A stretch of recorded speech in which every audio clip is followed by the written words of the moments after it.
Bonjour tout le monde, aujourd'hui on va parler d'un sujet très important en communication numérique qui s'appelle les codes correcteurs d'erreur ou codage du canal. Donc qu'est-ce que c'est les codages du canal ou les codes correcteurs d'erreur? C'est la question qu'on va répondre dans cette vidéo et dans les prochaines vidéos. Donc les méthodes mathématiques et les traitements qu'on applique justement pour avoir les codages du canal, c'est l'objectif de créer ces vidéos. Bon, tout d'abord, on va commencer par une généralité sur communication numérique, ou bien sur un système ou un modèle de communication.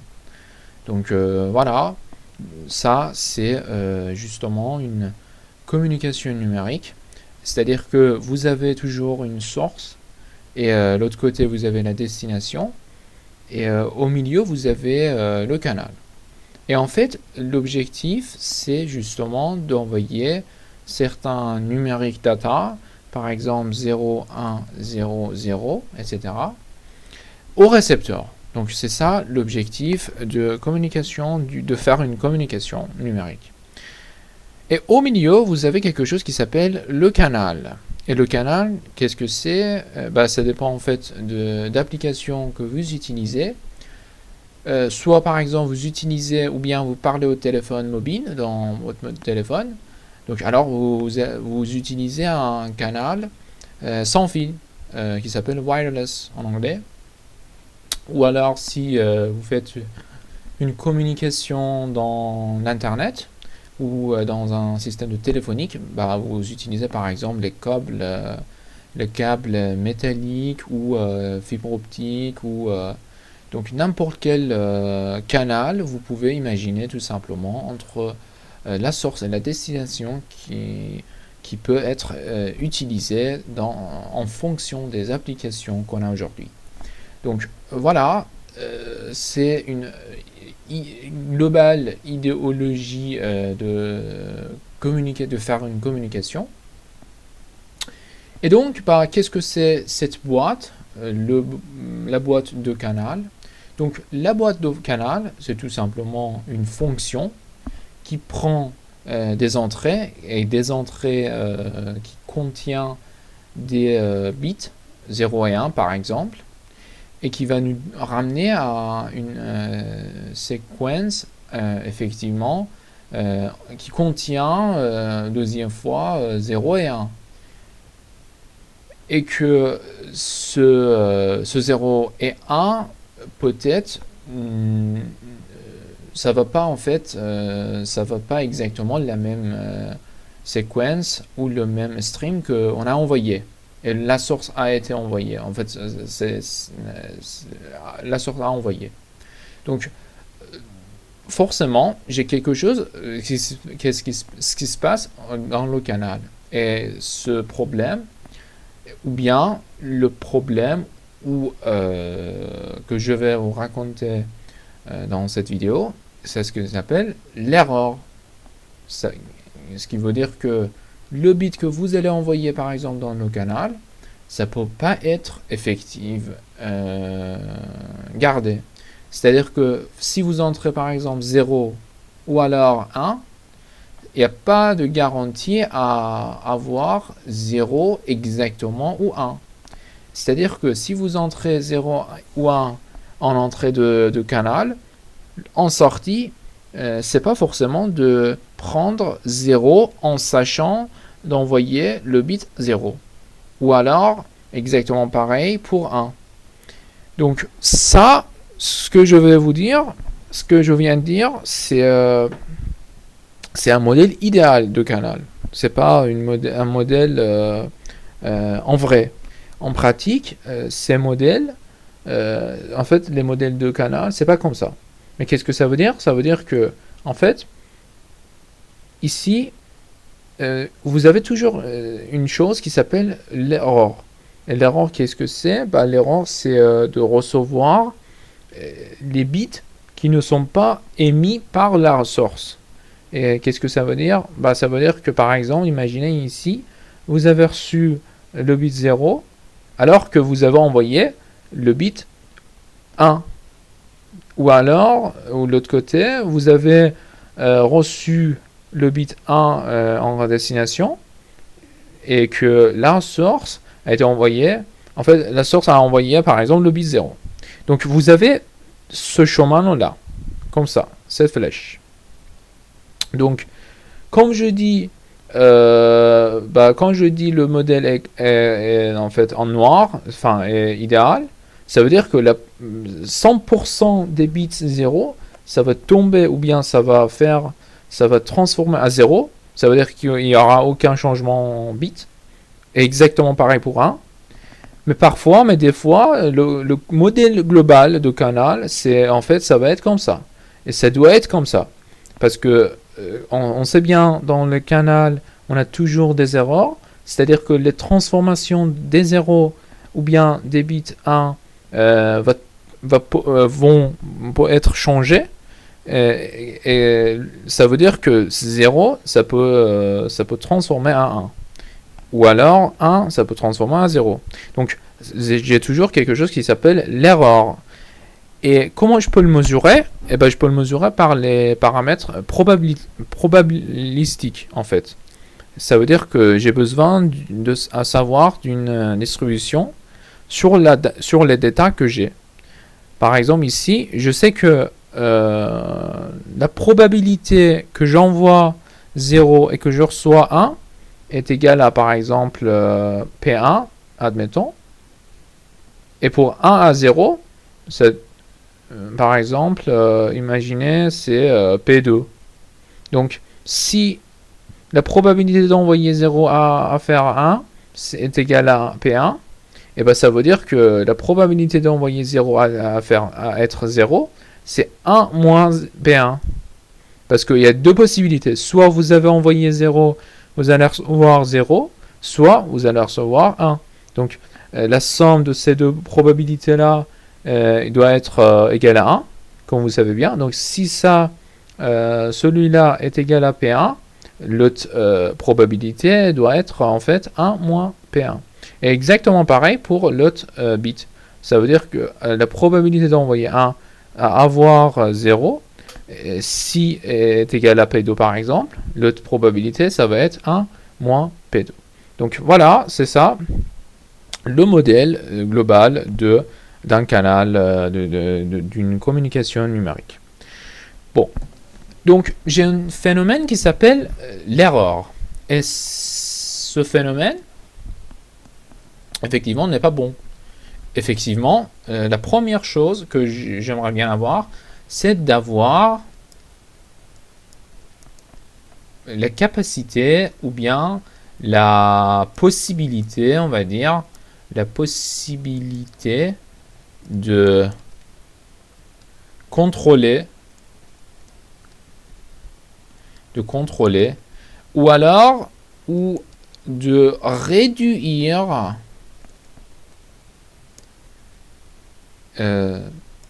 la probabilité d'erreur. Donc, la probabilité d'erreur. Ça veut dire quoi? Ça veut dire que, imaginez, vous avez un vrai système. Ça veut dire que, par exemple, vous avez un vrai système, comme ça, vous avez un 0, 1, et que, ici, par exemple, c'est la source. Ici, c'est la destination. Et là, ici, vous avez effectivement 0 et 1 pareil. Donc, maintenant, l'émetteur va envoyer, par exemple, un bit, soit par exemple 0.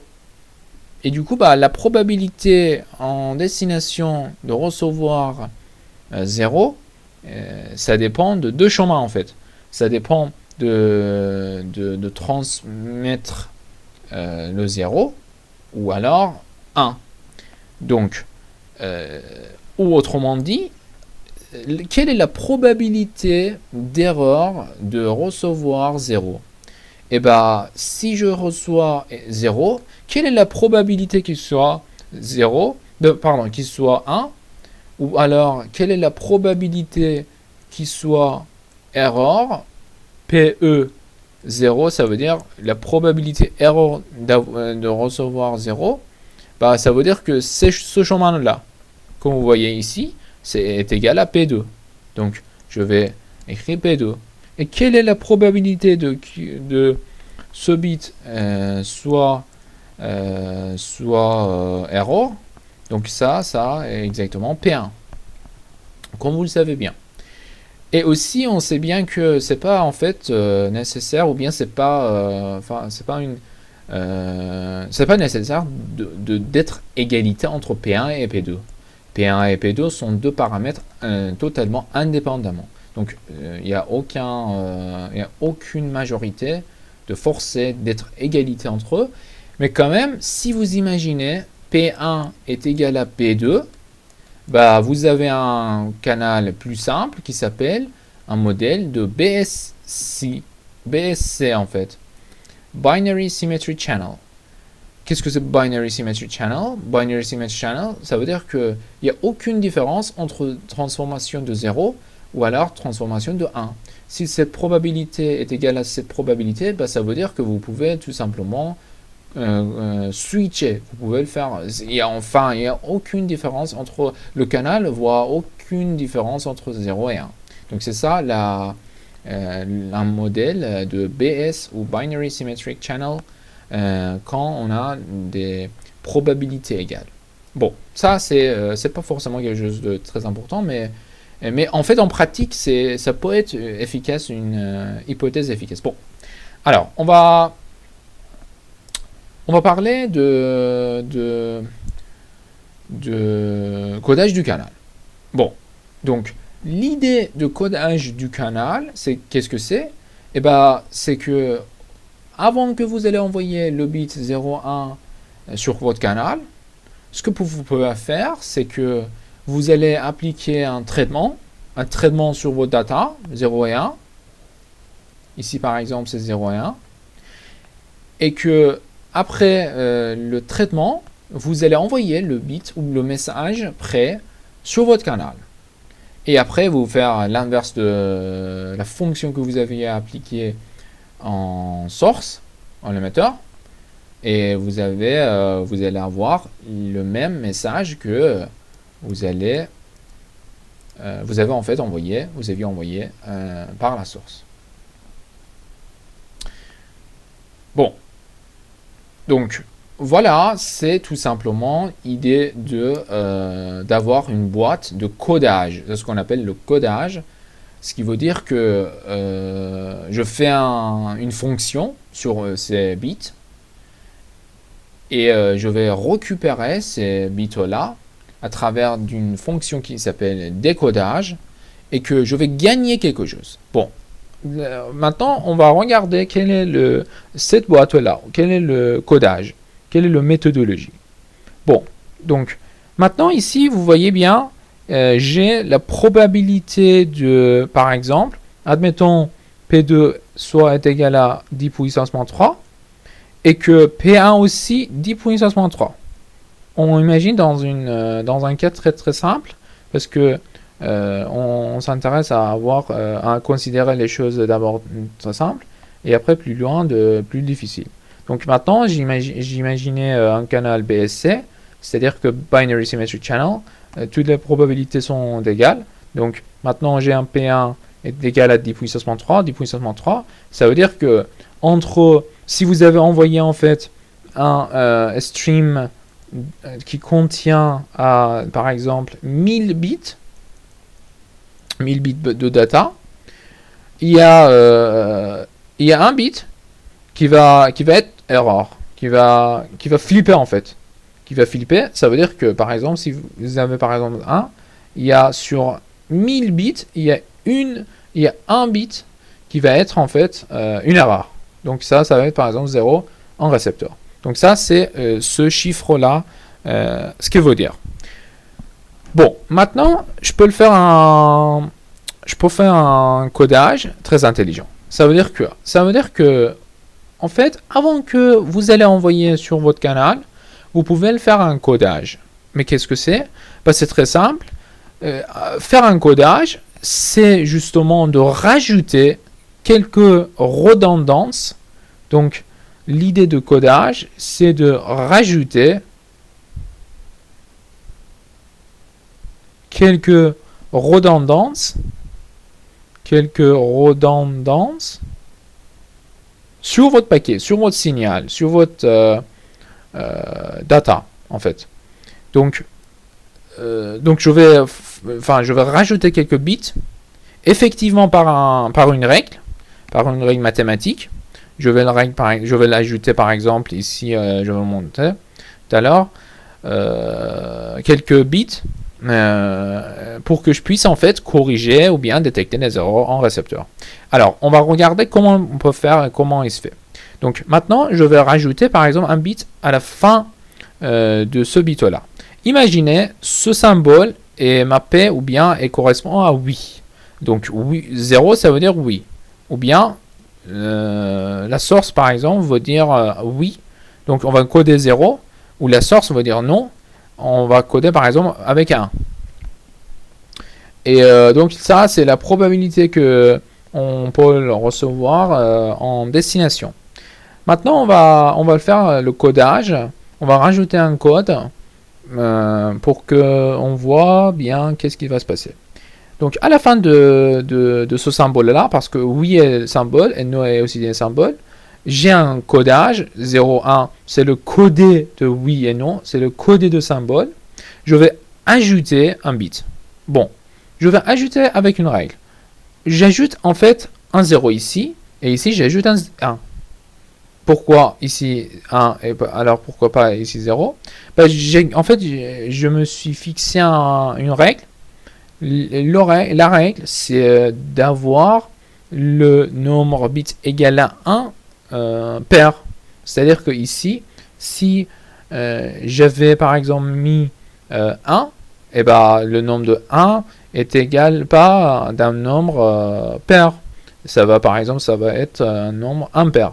Donc, c'est ce qui m'intéresserait, c'est d'avoir un nombre de bits pair. Donc, par exemple, ici, j'ai 0 bits égal à bit 1. Et ici, j'ai 2 bits 1. Donc, ça, j'ai gardé le nombre de bits à être pair. Bon.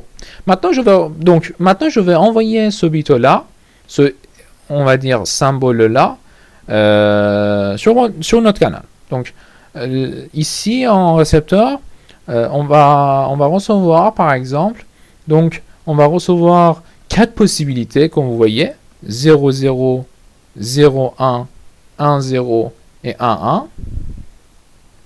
Et maintenant, comme vous voyez bien, parce que le dictionnaire en fait que on a en source, c'est exactement le dictionnaire qu'on a en destination. C'est-à-dire que destination, il connaît que non, ça veut dire 1, 1. Ici, non, ça veut dire 1, 1. Et oui, ça veut dire 0, 0. Donc, non, ça veut dire 1, 1. Et oui, ça veut dire 0, 0. Du coup, dès qu'il a reçu ou bien dès qu'il a vu 0, 0, bah, il va comprendre que effectivement, c'était oui. Ou dès qu'il a reçu 1, 1, il va déclarer que bah c'est ça, c'est non.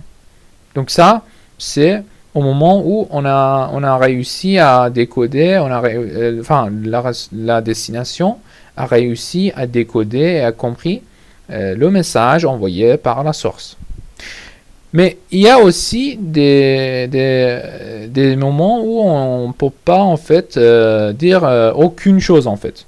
Vous voyez, si la source envoie par exemple 0, 0 et que par exemple la destination va recevoir 0, 1, il ne comprend rien. En fait, surtout, il ne comprend rien. Ou bien, si par exemple, il reçoit 1, 0, exactement pareil. Il ne comprend rien du tout à propos de bits, à propos de symboles envoyés par la source. Il ne peut pas en fait décider que par exemple 0, 1, c'était 0, 0 ou c'était 1, 1. Donc, ici, j'ai un problème. Donc, dans ce cas-là, j'ai un problème que je l'appelle erreur. Et maintenant, le codage qui est en bleu, que j'ai appliqué, c'est un codage qui me permet justement de détecter les erreurs. Comme vous le savez bien. Regardez, 0,1, quand la destination a reçu par exemple 0,1, bah, il comprend qu'il y a un problème, qu'il y a une erreur, en fait, il a pu détecter justement l'erreur qui existe dans le paquet ou dans le data. Donc c'est ça en fait, c'est ça l'idée d'avoir un codage. Donc maintenant, le décodeur, la destination, on va dire, est capable de comprendre que est-ce qu'il y a une erreur dans le message émis par la source ou pas. Donc c'est ça l'objectif de mettre le codage du canal. Vous voyez, maintenant ça marche. Maintenant, j'ai gagné quelque chose.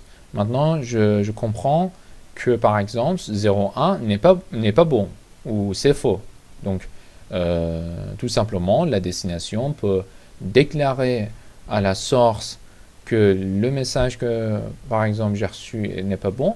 Donc tu peux répéter par exemple ou d'autres techniques que c'est pas à dire à l'instant, mais quand même c'est très important à savoir que par exemple il est plus en fait capable de détecter, enfin de corriger les erreurs.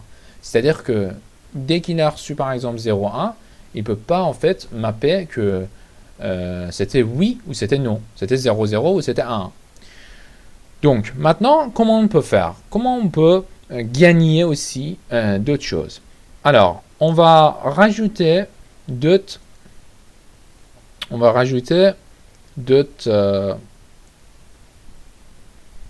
bits. Regardez qu'est-ce qui va se passer. Bon. Donc, maintenant, aussi, le premier scénario, ici j'ai oui et ici j'ai non. En fait, la source, elle va déclarer oui et non. Maintenant, je vais coder par exemple 0, 0, 0. Ou alors, peut-être, tout d'abord, je voulais envoyer par 0, 1. Et maintenant, je vais le coder, par exemple, en 2 bits. C'est-à-dire que je vais le mettre 0, 0. Ou alors, ici, je vais le mettre 1, 0. D'accord? Donc, maintenant, il est capable de comprendre. D'accord, on va regarder qu'est-ce qui va se passer. Bon. Donc, le message, il va envoyer sur canal. Et dans le canal, ou bien en récepteur, on peut avoir 8 possibilités. Ça veut dire que 0, 0, 0, 0, 1, 0, 1, 0, 0, 1, 1, 1, 0, 0, 1, 0, 1 et 1. Donc il y a 8 possibilités alors qu'il y a que 2 possibilités envoyées. Donc ça, c'est une bonne nouvelle. Dans la précédente méthode, quand j'ai mis en fait un bit ajouté, en fait ici j'avais aussi 2 possibilités, mais ici il y avait 4 possibilités. Mais alors j'ai 8 possibilités. Donc comme vous voyez, je suis en train d'augmenter mes possibilités de recevoir les paquets ou bien les messages. Donc maintenant, imaginez, il a reçu celui-là. Bon, c'est très simple. Donc 001, ça correspond plus à celui-là ou à celle-là? Eh bien, c'est très simple, qui correspond à ça. Quand vous écrivez 001, il y a un bit qui est différent entre ces deux bits-là, de streams-là. Alors qu'il y a beaucoup plus différent entre de ça. Regardez, une différence, 2, 3. Donc il y a 3 différences entre ces bits-là. Donc la probabilité, écoutez, la probabilité, donc j'écris comme ça, en fait. la probabilité, parce que la probabilité de recevoir non est beaucoup plus inférieure à oui,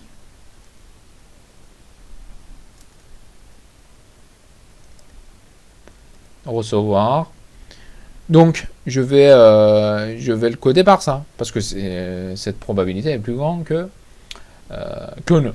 Donc, c'est ça le principe de faire de codage.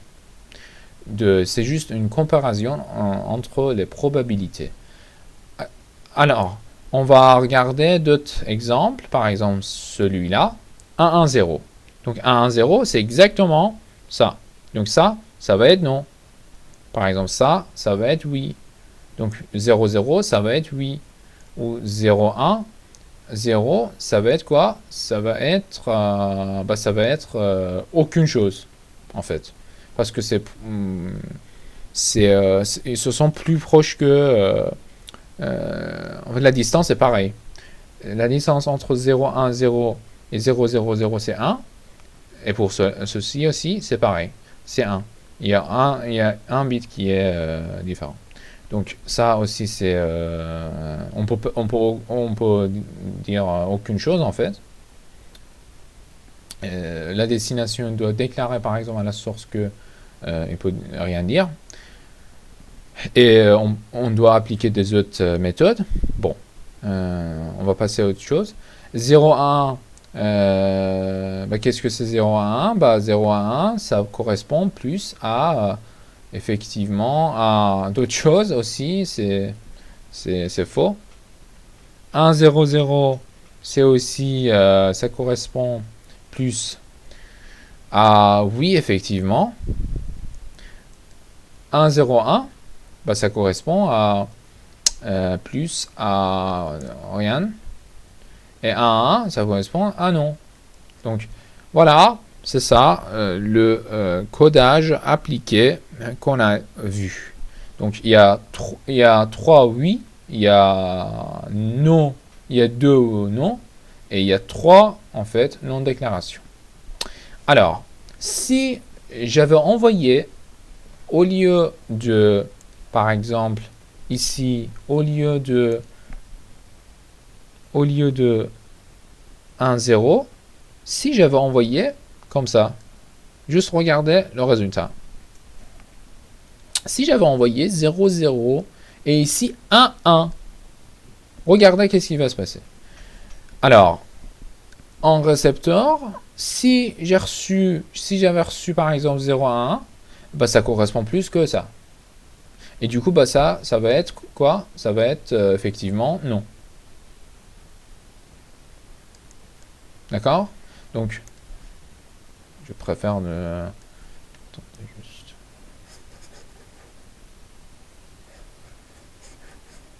Bon. Comme vous savez, ici, 0, 0, ça correspond à oui. 0, 0, 1, ça correspond à oui. 0, 1, 0, ça correspond à oui. 0, 1, ça correspond à non. 1, 0, 0, ça correspond à oui. 1, 0, 1, 1, ça correspond à non. 1, 0, ça correspond à non. 1, ça correspond à non. Donc maintenant, je suis totalement capable de décoder tous les messages en tenant compte bien l'erreur que j'ai dans le message. Vous voyez, le canal m'empêche pas de corriger les erreurs. Donc, alors que j'ai ici au milieu le canal et que je sais bien il fait des bêtises sur les datas, c'est-à-dire qu'il transforme les 0 et 1 à l'autre. Maintenant, grâce à ce codage, je peux me décoder, je peux me récupérer le data nécessaire qu'il me faut. Donc là, je suis gagné en fait. Je suis gagné en termes de bit error. Donc maintenant, j'ai aucune bit error. C'est-à-dire que en fait, a priori, vous avez appliqué, vous avez en fait un canal qui est maintenant et qui est là, un modèle idéal qui est comme ça, 0 à 0 et 1 à 1. En fait, en gros, c'est ça. En fait, quand vous avez appliqué codage et décodage, vous pouvez imaginer un modèle comme ça, un modèle de canal comme ça, qui est effectivement, qui a ce modèle-là. Parce que vous êtes maintenant capable de corriger toutes les erreurs. Donc maintenant, c'est très bien à faire et à travailler sur le système-là. Donc ça, c'est tout simplement le principe d'avoir un codage du canal. Et dans les prochaines vidéos, on va parler des méthodes mathématiques et les différentes familles qui existent dans les codages du canal. Et on va catégoriser les différentes méthodes et on va prendre plusieurs exemples. J'espère que ça vous a plu cette vidéo. Et je vous le dis à la prochaine vidéo.